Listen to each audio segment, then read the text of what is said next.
Hello po, sa mapagpalang araw po sa atin lahat mga kalangga. So ayan, gagawa tayo ngayon ng salata, Greek salad.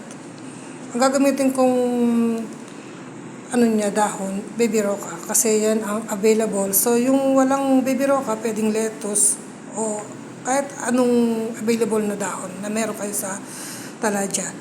Ang mga sangkap niya, ayan, naghanda tayo ng feta cheese. Gagawin ko siya ng cubes. Tapos, same as this, nung cucumber, ang hiwa din niya.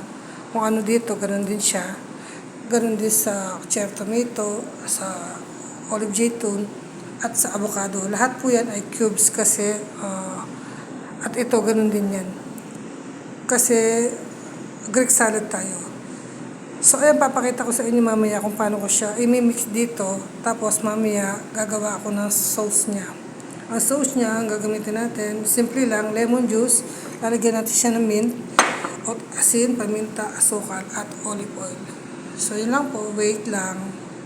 So, ayan po, ang ating Greek salad. Katulad na siya ng pinasa ni Amo. Sa cellphone. Sa taas niya, lalagyan ko siya ng dry mint. Ayan. That's it.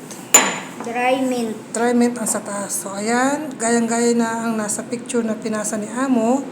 Akin nang isa-set aside dyan. Lalagay ko na siya sa rep bago ko serve mamaya. So, ngayon, gagawa na tayo ng sauce. Simple lang ang paggawa ng sauce. Baya ko ang kutsara maliit.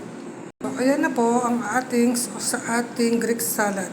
Nagmix lang ako ng lemon juice, mint, olive oil, asin, paminta, at konting asukal. So, yun lang po ang ating i-share ngayon na pagkain. Greek salad na magandang panlasa. Ayan, dahil maraming peta.